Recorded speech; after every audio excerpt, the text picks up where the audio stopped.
Okay, so we are taking a look at Drop It, and I'm joined by Keely. First and foremost, this was made for TO Jam, right? Yeah, we made it for Toe Jam, yeah.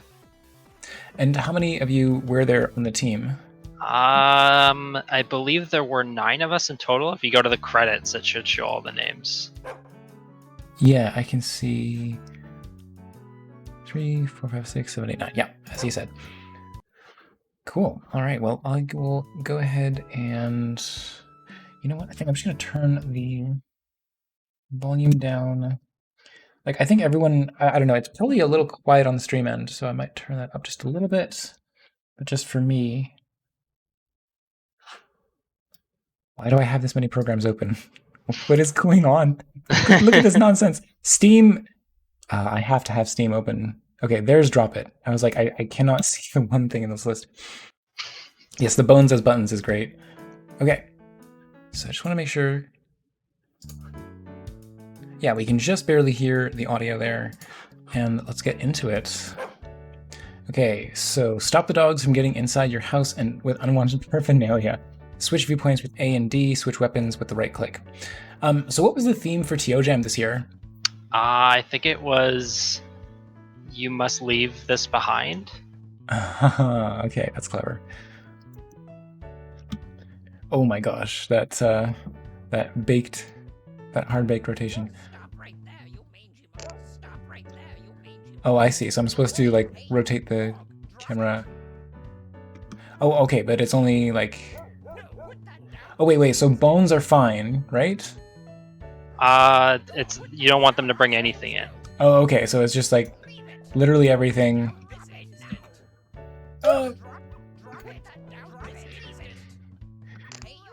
Click all dogs.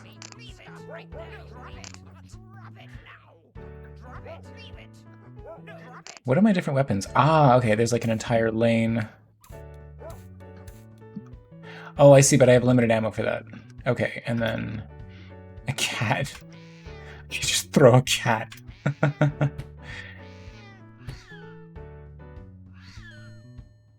And I'm assuming... Uh-oh. So the cats kind of slow them down, but... Oh my goodness. Okay, the cats do not stop them forever. Oh, and if they have headphones on, then they take extra clicks. Oh, this is very difficult.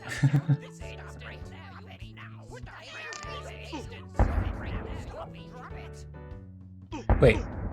Oh, okay, so hang on. There was a few other things I was noticing there, is that just towards the end, you can... Wait. Okay. So you can detonate stuff, but I don't know what that does.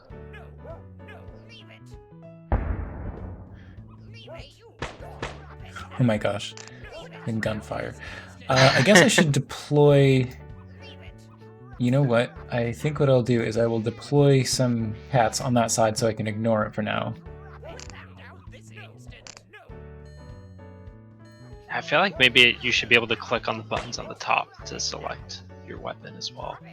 That might be Okay, so what happens if I... I still can't tell exactly what's happening when I like make something detonate like that. Yeah, there's some like UX stuff that we like wanted to add and just didn't have time. But the idea is that if there are dogs near it when you blow the stuff up, it like it will scare them away. I see, like that. Yeah, I think the perspective makes it a little tricky to tell exactly where, like, how far that range is. Oh my gosh. Spray bottle, save me. Well, I think I'm doing marginally better than my first attempt, but... Yeah, it does ramp up quite quickly. Yeah, I can see. That's crazy. Ugh. Oh god. Oh no. Oh no. This is incredibly frantic. So, like, yeah, I think I did marginally better than my first attempt. So, first of all, let's talk about the. Oh, first of all, you know what? I'll click on the credits exactly. So, um, oh, first of all, so you were one of the 3 developers on the project. One of the 5 developers. Oh yeah, I'm just noticing the developer section continues on to the right side here. Nice. So, can you talk a little bit about what you worked on in particular? So we had 5 people in total who wanted to do programming work on this project, so it was kind of a bit of a challenge trying to figure out how to distribute everything. So I basically just tried to fill the gaps on like whatever needed work done. So there's a bunch of like the AI stuff on the dogs that Peep Peep also helped work on it. He was in chat. Oh, nice. He I did not do everything for the project, in spite of what he would have you believe. But I did like the perspective change, the level layout setup, and a few things with like the AI. Then I spent like a week after the gym, just like sort of cleaning some stuff up. Yeah. So, what did this look like within the jam itself? Like most of the functionality was there. It was mostly just like a bunch of like UX affordance stuff wasn't quite there. Like the spray bottle and like the cat, you could like use them, but they didn't fully work. And like the switching was like not quite there. And firing the spray bottle, it wasn't easy to tell where stuff was actually landing with it. So it was just sort of tinkering with things like that in the balance. So. Nice. I mean, it's the fact that you're like from the sounds of it, even though the whole game wasn't necessarily functioning, it sounds like you had the core of it at least working. Like you yourselves could play it, even if it wasn't necessarily clear to other people how it would have all worked. Yeah, like stuff like the tutorial wasn't quite in yet at that point, so it was like, and it wasn't necessarily fun to play at that point. It was like the game works, but it is challenging and not in an interesting way. So. Yeah, I'll say it's definitely one of those games that is. Sorry, I'll say to the challenging part. I didn't want to double down on it not being fun to play, but it's one of those games that's very hard for me to play while trying to keep conversation going. Yeah. So I'm just gonna leave it on this death screen for a little bit while we actually chat. Sure. So do you know where the sort of like inspiration for the game came from? Sorry.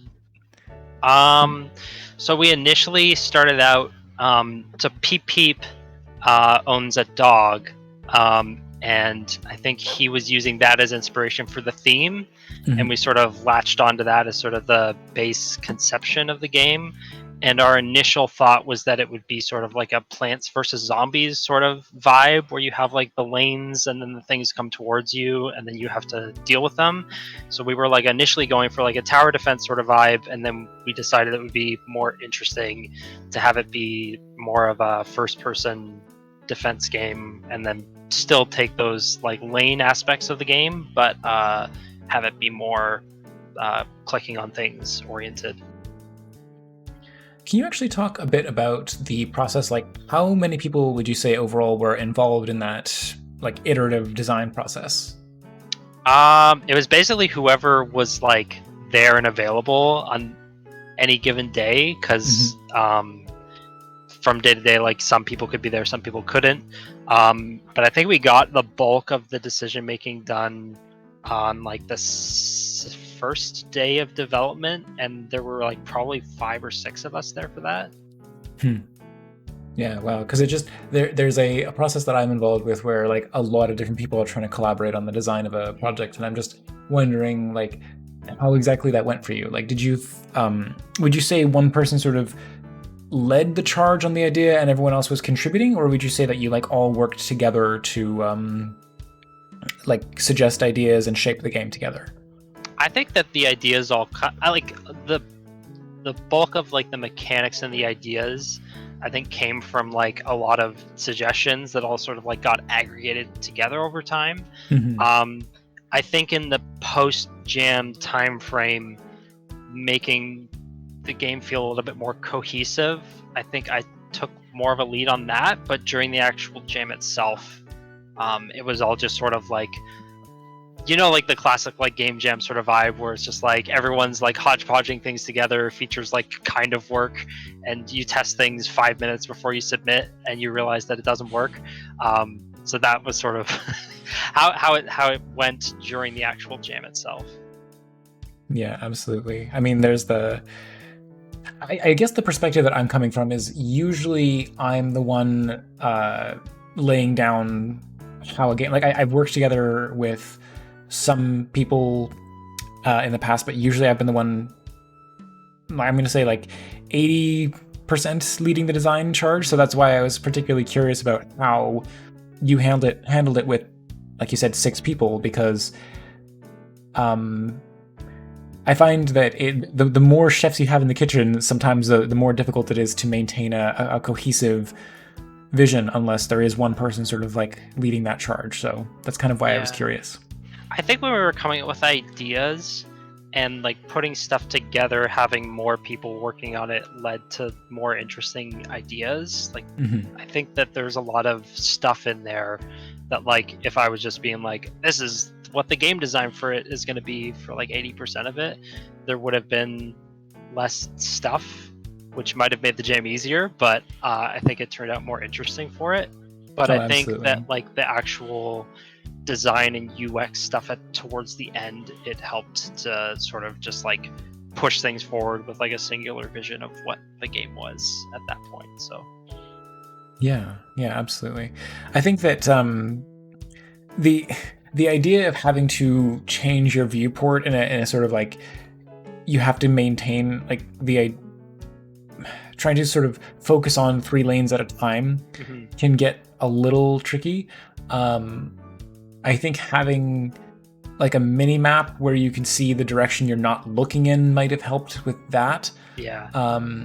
Just so you could see little dots on the map, you know what direction you have to turn to face. But at the same time, do you know why you went with the idea of like switching to actually like 3 concrete different viewpoints as opposed to just having like 9 lanes on one screen or 6 lanes on one screen? It just sort of felt a bit more interesting. Like there's sort of like this sense of like panic that I think works well in the sort of genre we were going for, where you're like, I don't know what's happening in the other lanes right now. I have like the exclamation mark coming up saying that there's stuff to the left right now. And that sort of being like a thing that just sort of like pushes you to like switch more often. I think that when we were just having it be clicking and that's it really didn't work super well, because like you were saying, like it's difficult to keep track of everything. But I think with the other weapons, it's a little bit more easy to mitigate some of those aspects, and it just sort of encourages you to make sure that you're managing stuff. But I think that there's aspects of it that aren't executed perfectly, but it's sort of is what it is, you know. Well, I think you nailed the stress aspect of it for sure. I mean, that panic, that feeling of oh god, which way do I face? That's very much in there.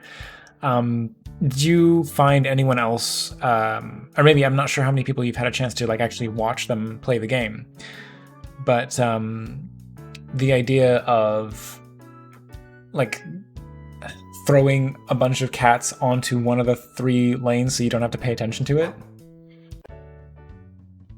Like that's one of the first things I did on a game was just like throw down 3 cats so that I could kind of like focus on the other 2 for at least a little bit of time. Yeah, that's sort of I think the default strategy that most people take, where it's like you block off one lane and you know it's probably good to be good for at least a little bit. So what actually influences the cats getting used up? Like, is it a matter of time or a matter of like how much they actually block something? They sort of have like health, where they only trigger once they are sort of walked into by a dog, and then if there's like a bunch of dogs lined up against one, it'll disappear a lot faster. But it sort of is designed to sort of like hold them in place for at least a little bit of time. Right. So in that sense, you mentioned like the Plants vs Zombies inspiration. They're a little bit like the walnuts or tall nuts in that sense. Like they will just sort of stay there perpetually until they're triggered. Yeah. The dogs wearing headphones are very cute. That's J Real Fresh. He was the one who did the art for the weapons and the Yeah, I see stuff. we've got J Real Fresh actually joining us here in chat as well. That's great. So welcome to the stream. And if you have any insights on the game or the artistic process, please feel free to share those in the chat, and I'll make a point of reading them out because it is really cute. Like the artwork of the sort of city streets here. Yeah, just it all looks incredibly polished. So well done. He also is the voice as well. Mm. I was going to ask about that. Who is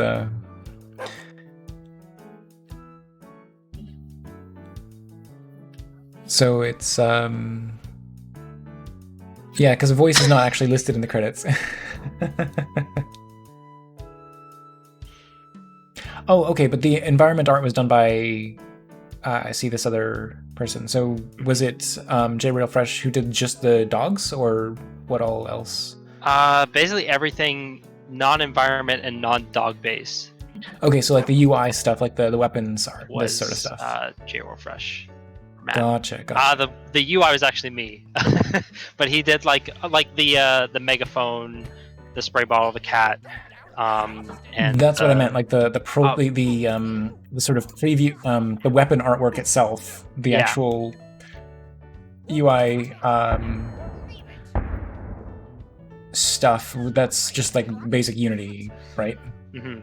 Yeah, and he also did the stuff that the dogs hold as well. The hats that go on the dogs, like the rain hat, which you can't use, the spray bottle against those dogs. He did the visuals for all those things. So. Oh, that's what that means. Okay, I think there's a bit of an information overload, and I didn't necessarily notice that like certain dogs wearing rain hats are immune to certain weapons, because most of the time I just don't have the mental wherewithal to actually switch between different weapons. Yeah, for sure. I think that like we sort of included that as like a way to make it so that if you get to late game stuff, like there's a hat that basically counters each one of the weapons. Like the baseball caps with the rainbow stuff on it is basically like a dog who's like friendly to cats, so it just walks through the cat when it gets to there. And so it's basically just like a way to make it so you have to think a little bit more once you get a bit more familiar and a bit further on, and there's more of those spawning. Oh my goodness, I mean, I thought it was just adorable, but it makes the game even more overwhelming. Exactly. Yeah, I see the J Real Fresh. Don't know why that's so hard to say. Yeah, one artist did the dogs, and then I came back into the hats, and the environmental art was done in early. I came back and redid my ass to match the beautiful environmental art. Oh, nice. Yeah, because I was gonna say, like, the artwork does look nice and cohesive.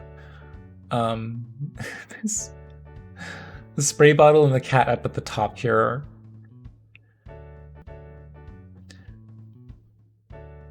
Oh, hang on. So the spray bottle. Why are the sprites at the top of the screen look different from the what you're holding? It's just supposed to be like sort of a simplified. I guess it's not even a simplified one because of the. It might just be an old version of it. Oh, that's funny. They still have the default Unity button behavior, so I can click on them, but it doesn't do anything. Oops. That is very very game jam. Yeah, I was wondering because like you have the ability to scroll through them, so that's just using the Unity like button wiring. Mm-hmm. So yeah, these were the placeholder assets up at the top here. Yeah. I mean, the megaphone looks like it's the sort of finished one. It's just the cat and spray bottle that are not. Yeah, I think the cat and spray bottle were done after the megaphone, and I just forgot to put them in because I suck. Hey. Don't worry about it. Like you said, it's a game jam. It's true. Um, so how did you end up juggling having 5 different developers on the project? Were you all just sort of like working in your own lane, and then Yeah, I that was like part imagine? of the challenge of it was sort of trying to balance what everyone could work on, and that may have Mhm. also been part of why we did like the 3 different lanes and like there's like lots of features that like probably don't need to be in there, but like it gave us stuff to give everyone something to do as well. So that was Mhm. also kind of an aspect of it. Yeah, that makes sense. Just because so far I've been very lucky in terms of working using Git just with small teams where mostly the code bases don't overlap. But I shudder to think what it's like to work on an actual Mm-hmm. production team where you could maybe like touch a file that someone else was also working on, and then you have to deal with merge conflicts, which Mm-hmm. intrinsically merge conflicts, I realize I used to be very intimidated by merge conflicts. Now I realize you can get crazy nonsense like detached heads and issues with like rebasing and just all these insane problems that you can cause for yourself when working with Yeah. Git. And it's like, you know what? Merge conflicts, not that big a deal. I know how to fix them. It's annoying, but it's not hard to do. Yeah, it is annoying if it's like I think we got around it a little bit this time. We didn't have like any big issues because we just sort of split off into our own scenes. But scene merging stuff can be the huge pain in the ass in Unity. Yeah. But we didn't have any issues with that.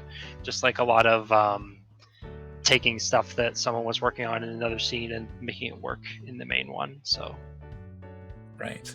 So how many? Because there's the sort of like main menu scene, and then there's the game scene. What else is there? it was basically just like copies of the main scene where people were working on features. Like Oh, I someone see. was working on weapons in one scene, someone was working on the view switching stuff, another person working on the dogs, so all that kind of stuff and the spawning mechanics and such. Yeah, Gingerbread. It's the scene merging stuff is terrible in Unity. It's Yeah. quite frustrating. Yeah, exactly. Not meant to be read by humans. That's the best way to sum it up. Yeah, nicely. It's good to know that everyone was sort of able to split things up and not step on each other's toes. Because you have time to resolve those conflicts and make sure everything works when it's not in the scope of the game jam. But when you only have a weekend just to make everything work, then those minor time losses really add up. Yeah, I just tended to like if someone was working on something and it overlapped with something I was working on, I would just discard my stuff and then just do it again after. Yeah, It yeah. would be easier to deal with it in that way. So Yeah, I do wish there was and again, I'm sure somebody who has a better understanding on Git might be able to clarify this, but I wish there was a slightly easier way to, like, if you end up with a merge conflict, to just say, like, just take theirs. Just ignore mine, please. Just discard it, please. But I don't know how to do that very well. well, you can usually like discard the stuff that you're working on and then take their stuff. I don't think that that's too tricky, depending on like what your tool is that you're using to manage your repo stuff. But I should say I use GitHub Desktop and I know how to discard something locally, but after it's been committed and pushed, I don't know of an easy way to, like, take it back, just use theirs, don't worry about mine. oh yeah, I see what you mean. Yeah. Yeah, I think like the only way you could get around is if you like, because like like at what stage would that be happening? Like if you've pushed something, Yeah. so they would have to deal with the merge conflict on their end, basically. Or Well, you're saying like they've pushed something, knowing that they have a conflict with something that you have or something. let's see. I'm struggling to run through the exact process in my head, but, like, let's say that I make a change to a scene and then I commit and then I Mm-hmm. push and then they make a change. Like, I guess I think it happens when you're working in different branches and you're about to merge a branch. Oh That yeah. that's where you can end up with that problem. So it Yeah, would I be whenever I'm handy. working in smaller projects, I just don't worry about branches, and then it's just like you Free deal for with all. the merge conflicts on the single branch, Yeah, which is definitely not good practice, but it works for like a short panic sort of thing. So absolutely. I mean, I think that really like the whole idea of using Git and like source control and all these ideas is just like GitHub Desktop has made it so much easier to for the average person, for me, right, to use these kind of things, because I know that people who actually understand this stuff are like wizards in my mind for the way they know how to use the commands to like do all these things. Mhm. I just wish there was a gosh darn GUI for some of the more complicated commands, because it doesn't seem like it should be that difficult to just resolve these issues. But the fact you have to do everything in command line is really intimidating when you've got all these like, double dash, git dash reset, all caps hard, and I'm not even using the terms correctly. I just have a list of commands all written down in that Unity quick reference document. Mhm. This guy here, and just near the top, there's a section on. There we go. It's like, hello, Nightbot, wake up. Yeah, there's a section at the very top that I just have like, this is what this command does. Use this command to fix in this situation. And even then, I'm still just like talking through with our lead developer one stage at a time, one step at a Yeah. time. Yeah, it gets definitely like scary like that, where there's just like some situations where you can get into some really, really messy stuff that you have to deal with that's not easy to figure out if you're not like a Git wizard. Yeah, like fixing divergent commit histories. That's a nightmare. Yeah. All this stuff. And the symbols are just so hard to remember, and just everything. Like, give me a GUI. I'm spoiled.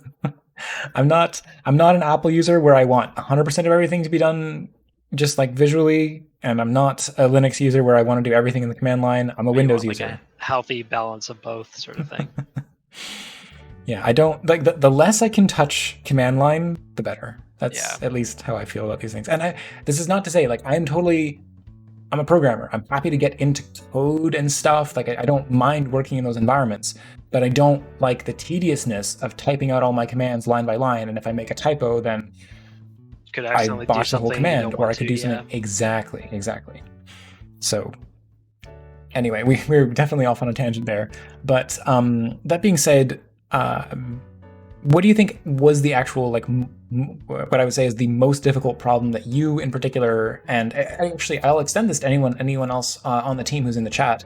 I'm always curious to see what was the most difficult problem that you encountered during the jam, and how did you solve it?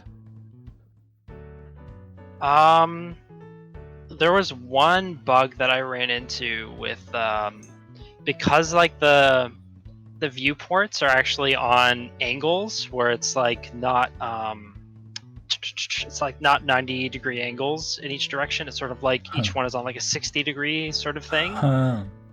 Just because it makes the transitions make more sense, kind of just like a hacky thing. Um, there was a super annoying issue where we were having it so that the dogs would jump between lanes to make them like slightly harder to click on because we Uh-huh. wanted extra suffering.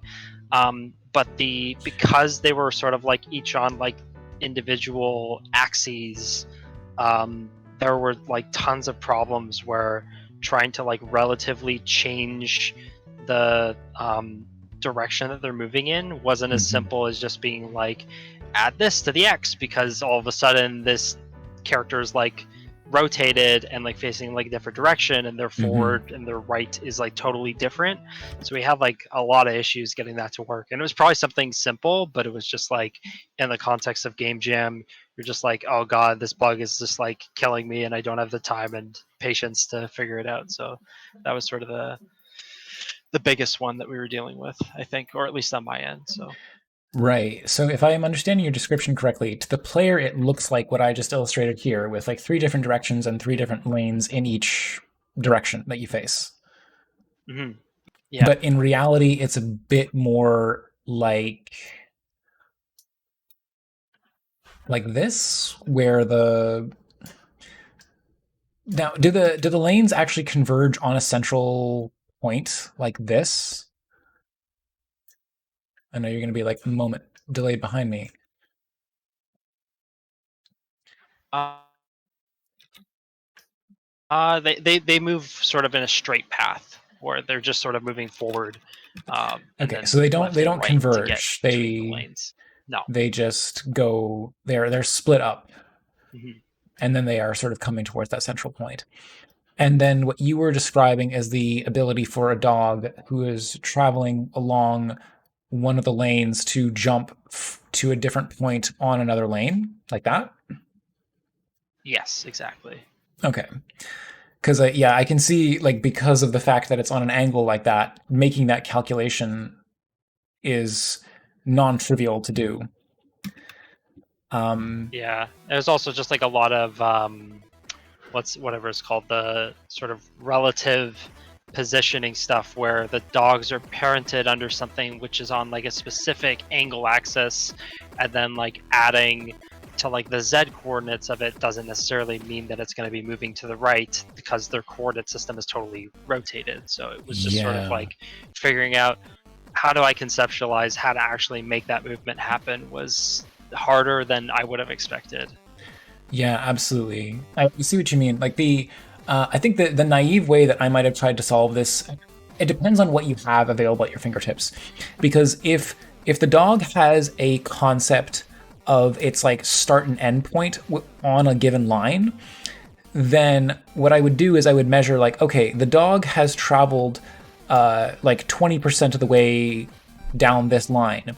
Let's do a cast along. Let's draw this in a different color.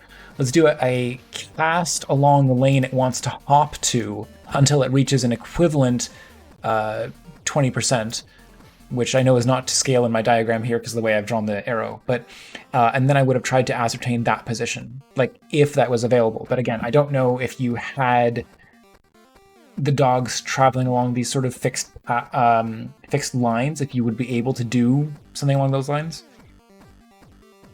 Yeah, that was one of the things that I'd considered for it. I ended up doing like vector math to be like, what is like the equivalent point on the next line over, using sort of like a 3D vector math sort of approach. Oh my So god. Yeah. So this there's been like a shocking amount of like vector math I've had to do since getting into game programming, which just makes me sad that I never paid attention to it in school. So this is the thing that I love about just working primarily in 2D is that it was very easy for me to reduce the complexity of that situation when thinking about it from like a top-down two-dimensional perspective.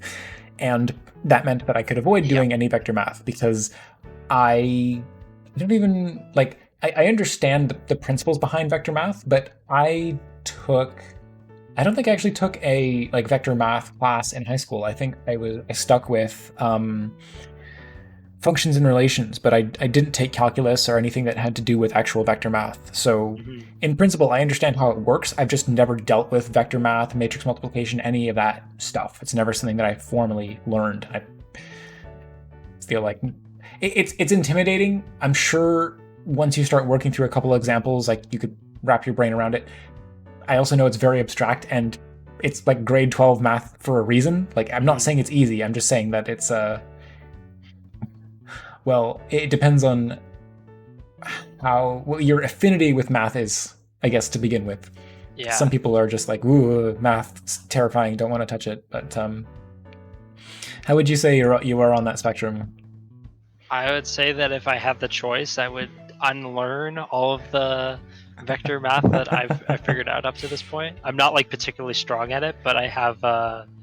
I would say I'm relatively capable at googling until I understand a specific problem. So It sounds like I'm on like we're in the same boat. Like I yeah. think my grades in mathematics were always like roughly around 80.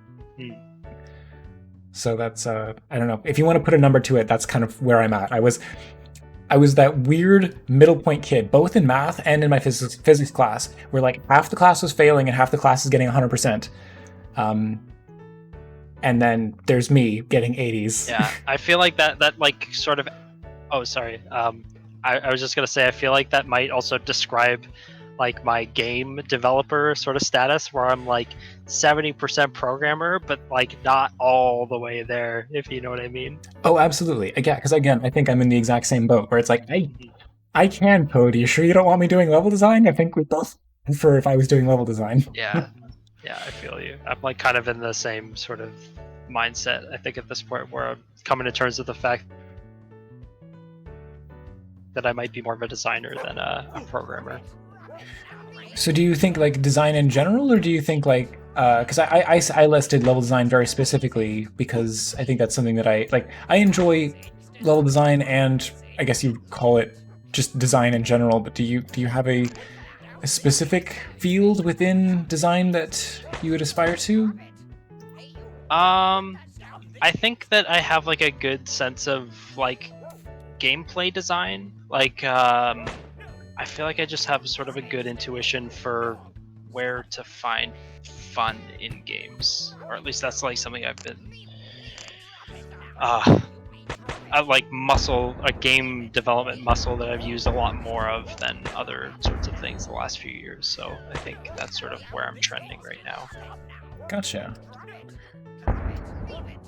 I think that one thing that I particularly enjoy, and it's one of the reasons that I do these sort of like feedback streams, is because I really like talking through a game design problem. Like once somebody has that idea of like here's what I'm aiming for, then I really like participating in the conversation where we just sort of like keep talking through it and drilling down until it's like, oh, okay, so here's where you're going for, and then here's where we're at, and then how can we sort of unify the trajectory there. So it's not to say that there's anything like I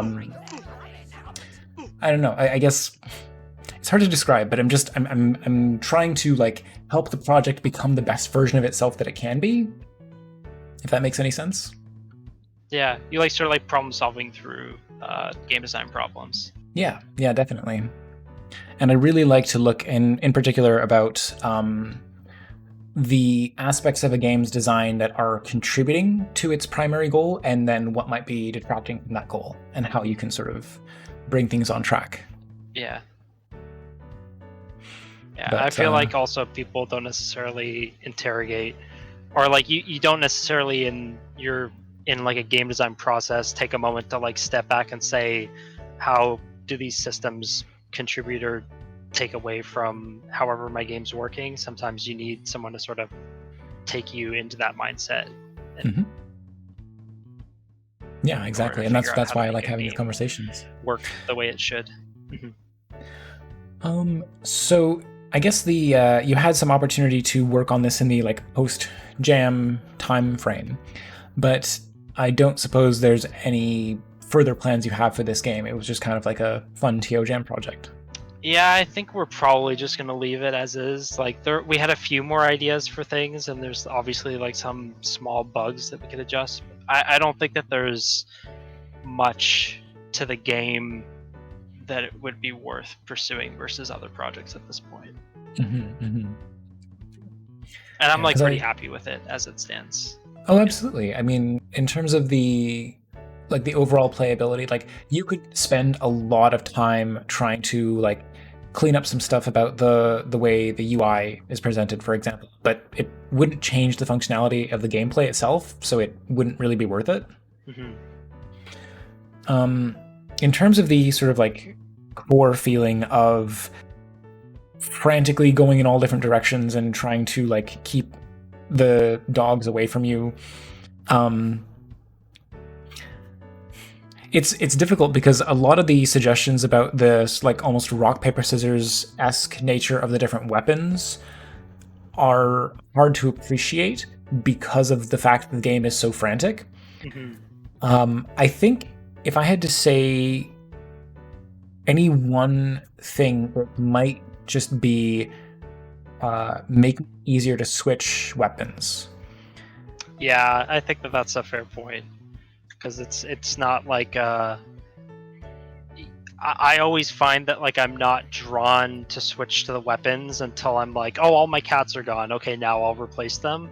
I think there's not like it doesn't feel easy, or I'm not like drawn to switch as often as I might like the player to feel. So yeah, and I think that this is also just something that I'm very aware of myself. Like I think there is the sort of console mindset approach to controls, and there's the PC mindset approach to controls. And by that, I'll clarify. I love Halo as a first-person shooter where you have one button to toggle between a primary and secondary weapon. And then other people will swear by games like Doom where you have 10 guns and you can press your whole number row to switch between your 10 guns, and that's just like very overwhelming to me. So for my part, using right click to toggle between them or using the mouse wheel to scroll back and forth between the weapons is a little fiddly, and that's what sort of made me default to not keeping my full arsenal in consideration. That might just be fine for a different kind of player, but anything that can be done to sort of smooth out that process, to really emphasize the player's use of their full arsenal would definitely complement the experience. Yeah, I think you're right. I think that's like something that I was trying to figure out how to solve that design problem, and I never came to like a satisfying answer. Well, it's very difficult to, like, especially in the scope of a jam. I mean, like, what do you? Your options might have been to map them to like 1, 2, 3 or something like that, or yeah, I think even then it didn't really feel because I think we did try using 1, 2, 3 for switching, and it sort of has the same sort of problem where you don't necessarily feel drawn to switch between them. I think there's like some core design problem that needs to get addressed there, and I don't know if I have the interest to try to figure it out for the project, but it's interesting. I mean, I think it is the interesting thing about, like, when I'm thinking about Plants vs. Zombies, and they had, like, the levels functionally are all in real time. Like, the zombies walk very slowly. That's why they picked zombies, like something that walks slowly, versus plants which don't move. They are just stuck in place. Like, the entire design language of Plants vs. Zombies was born from those two core objectives. Then there are the aspects of the game where it does play out in real time. So like the game doesn't pause when you go to like put down a plant. The game doesn't pause when you go to like drop a bomb onto the screen. But the game is paced in such a way, being a tower defense game, that like most of the shooting is happening automatically. It's not up to the player to be making those inputs. Also, just a quick hello to Bartmoon. Thank you. Good to see you. So I think that perhaps what we might be feeling here is a bit of a genre mismatch, where the Megaphone behaves like a first-person shooter, and the other two weapons you have, like the cat, is sort of lane denial, and then the spray bottle is like an AoE. So both of those inputs are specific to the entire lane. And I don't know if that's like exactly the core of the issue, but I feel like it's in that vein. Yeah, I think it might almost be just that it doesn't feel like the like Megaphone is like useful enough that you don't feel the need to use the spray bottle until it's like too late. Like, you only are drawn to do it at like the point where it's like, oh, I've got like 50 of these like right in front of my sort of area, and so it might just be that like the weapon is like maybe not entirely correctly set up, because the cats, like, even if you don't use them perfectly, you're still probably going to use them mostly correctly, in that like when the cats are gone, you're probably like, oh, I need to replace these 3 now that this lane is open. But the spray bottle, it's sort of like a panic thing that you do when you're like, oh, I've used my cats, I guess I should use the spray bottle charges as well now. You're not like drawn to be like, oh, I should use my spray bottle right now. So I think there might be like a design issue there. I think if you did something along the lines of there was a particular Plants vs. Zombie, I think it was the onion or garlic or something. Like when a zombie ate it, it would shift lanes. So if you created a natural synergy between like the cats pushing the dogs into a different lane, you could like line them up to use with a spray bottle, sort of set up a natural combo like that. So if the weapons had some kind of built-in synergy, that might make it easier for the player to utilize them to their full extent, because then you do have this sort of like active consideration of like, okay, I'm gonna put down some cats to get the like all the dogs set up in this lane, and then I'm going to use a spray bottle to hit them, and then like what does the megaphone do? Like maybe the megaphone exists only to like, again, this doesn't. I think you lose the metaphor here with the effect the megaphone would have on the dogs. But like, if you had a weapon that pushed things back, and then you had a weapon that made them change lanes, and then you had a weapon that actually dealt with them. So you have. Oh, I made it way further that time, and I managed to die at a really like mid-screen transition. That's trippy. You can actually see that exact 60-degree angle that you were talking about, though. Yeah. I'm gonna quit out of that screen because that fractured perspective is nauseating.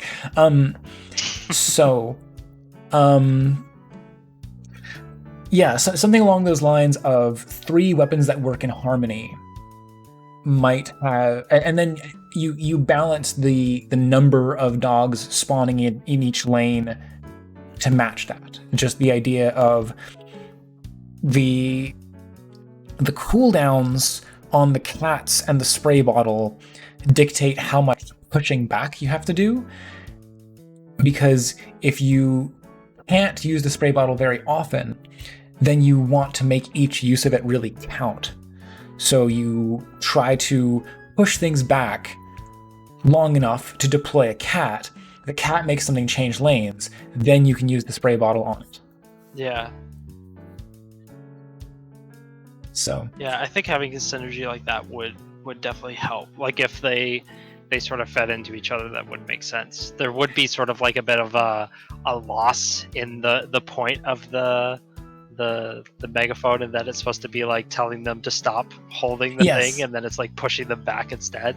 But that's why I was saying an interesting idea. Yeah, I acknowledge that you're losing the metaphor. So like that that is where I think it is one direction that you could take the gameplay in, and then it's a question of whether the theme has to pivot to match the new mechanical set, because it doesn't, like you said, it doesn't really align with the concept behind the original weapons.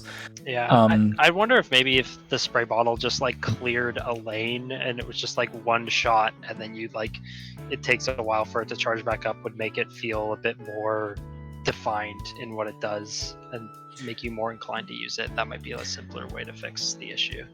You could even like swap the purpose of the given weapons. You could say that the spray bottle pushes them back, because like I don't know, dogs don't exactly care about getting wet most of the time, but you could say that the spray is like pushing them back, and then it's the speakerphone that actually has like limited charge or something. They do run on power, right? They do have battery. A battery, yeah. Or So your you could voice say- could get hurt. Yeah. So you could play with a little bit to maybe like connect the dots if it felt so necessary. Yeah. But yeah. Anyway, this is exactly the kind of conversation that I'm talking about, where I was like, oh, you've got the idea for the gameplay that you're going for, and then I love to sort of talk through like, oh, what can we do to like support that initial vision? Yeah. Yeah. Cool.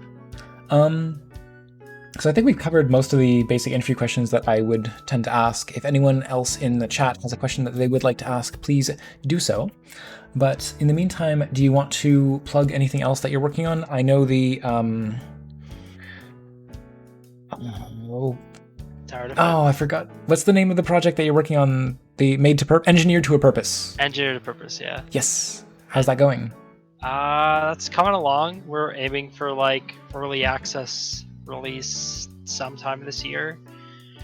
We've been like estimating during the summer, but like knowing how game dev goes, it'll probably be like December at this point. So, and then Chicken Scratch, I'm aiming to get that into Next Fest for the October one. So we'll see how that goes. Nice. All right. Well, let me know if you are ready to try. Like, has there been another build of that's ready to go between now and when we last spoke? The Chicken Scratch I've been sort of like fiddling with for a while now. So that'll probably be. I'll probably have something ready for that next month that we could Cool. maybe do like something for. I know for Chicken Scratch it's like less. It doesn't fit the format of the stream very well because it's very like multiplayer driven. But Yeah, but not the normal stream necessarily. But I'm happy to pull together a like community game day to try and accommodate that. yeah, for sure. Once it's a bit more stable, I am in the midst of breaking it a lot right now. So Yep. I No, definitely I appreciate that though. absolutely know that part of the process. Gingerbread, yes, I do play very early builds. I'm happy to play a game at any stage. Like really, I'm happier to play a game when it's early on, and that way the feedback that I can give is more meaningful. Because if a game, like I'm about to play Tamarack Trail later on the stream, I can't make suggestions that are going to dramatically alter the course of that project, because it's like very far along in its development. So if I'm taking a look at a very early build of the game, I feel like that is very fulfilling because I know that like, oh yeah, cool, I could what I say might have a real impact on what how the developers choose to go, what direction they choose to go in. But yeah, it's not to say that I'm like, obviously in the case of Drop That, we just had a whole cool fun conversation about what direction we could take the gameplay in, even though Keely, you don't really have the time or necessarily the drive to actually go and redo the game to align with that, but it was still just fun to talk about. Yeah, it's like a mental exercise sort of thing. Yeah. So, all right. Well, I guess if nobody has any other questions, then I guess we will wrap things up there for now. But I do look forward to checking out the new version of Chicken Scratch. And if you have another version of Engineer to a Purpose that you want to bring by the stream sometime, I'm so happy to take a look at that. Yeah, for sure. We've added in a key new feature for that game, by the way. There's a prompt at the start that asks you if you want screen shake. So I do appreciate that. All right. Yeah, well, cool. Thanks for the stream. It's always a pleasure. Yeah, absolutely. Good. I'm looking forward to our next time. But for now, have a good rest of your day. Yeah, for sure. You too. Cheers.